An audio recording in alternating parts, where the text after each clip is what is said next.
ராஜமன்னார் திருக்கோலத்திலே சேவை சாதிக்கிறார். ராஜமன்னார் குடியிலே ராஜகோபாலன். அந்த ராஜகோபாலனை போல இன்று பிராட்டி. ஏன் ராஜகோபாலனை எம்பெருமானை போல ஏன் பிராட்டிக்கு இப்படி ஒரு வார்த்தை? என்ன காரணம் என்றால், ஸ்ரீரங்கத்திலே ரங்கநாதன் ஸ்ரீரங்கநாச்சியாராக திருக்கோலம் கண்டு ஆனந்தம் அடைகிறார். அதே போல பிராட்டியும் பெருமாளை போல தன்னை அலங்கரித்துக் கொண்டு நமக்கு சேவை சாதிக்கிறார். அப்படி கற்பகபட்ச வாகனத்திலே வரக்கூடிய பிராட்டி, நாட்டின் முன்பாக எழுந்துள்ளக்கூடிய ஜீவர்கள் இருக்கிறார். இதற்காக ராமன் என்று நாரதர் கூறினாரே, அதே போல உயர்ந்த குணங்கள் நமக்கு அமைய வேண்டும் என்றால் பிராட்டியினுடைய கடாட்சம் உண்டானதான். ச குணிகி, அடுத்ததாக கன்யகா, ச குணினகா, ச எந்த எம்பெருமான் கடாட்சிக்கிறானோ அந்த குழந்தையே நல்ல பக்திமானாக நல்ல ஞானமுடையவனாக ஆகிறான் என்று பிரமாணம் கூறுகிறது. அதேபோல கிருபை அமைந்தால் ச சூரகா, அவன்தான் சூராதி சூரனாக விளங்குகிறான்.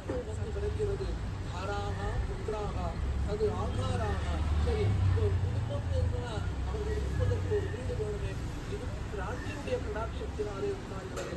அதற்கு மேல நல்ல நண்பர்கள் அமைக்கிறார்கள். அதற்கு மேல தானிய தனாதிகம், தானியங்கள் தனங்கள் கொண்டாலே நமக்கு இவ்வளவு கிடைக்கிறது என்றால் பிராட்டி, அதுவும் கற்பக வாகனத்திலே ராஜமன்னார் திருக்கோலத்திலே எழுதிடக்கூடிய பிராட்டியினுடைய பரிபூர்ணமான கடாட்சம் வேண்டாம்.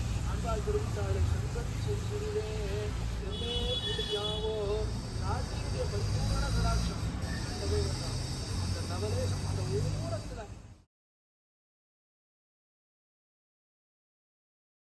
குணங்கள்னு சொல்லலை, பிராட்டியுடைய கடாட்சம் தானால் நமக்கு என்ன கிடைக்கும்? அது எப்படி? ஐஸ்வர்யம். ஸ்ரீரங்கத்திலே கொடுத்ததை இங்கு பத்மாவதி தாயார் நமக்கு அருள மாட்டாளா என்ன? ஆச்சரியமாக என்ன சொல்லுகிறார்? குக்கிராமன். குக்கிராமன்னா ஒரு கிராமத்துக்கு ஒருத்தர தலைவர்னு சொல்லுவாங்க, ஒரு நகரத்துக்கு ஒருத்தர தலைவர்னு சொல்லுவாங்க, ஒரு நாட்டுக்கு ஒருத்தர தலைவர் இருப்பதோ அல்லது அதே போல ஐஸ்வர்யம் உண்டாவதோ, உயர்ந்த வஸ்துக்கள் மங்களமான வஸ்துக்கள் எல்லாம் நமக்கு கிடைப்பதோ, அது மட்டும் கிடையாது, மங்களமான வஸ்துக்கள் நம் வீட்டில இருப்பதோ.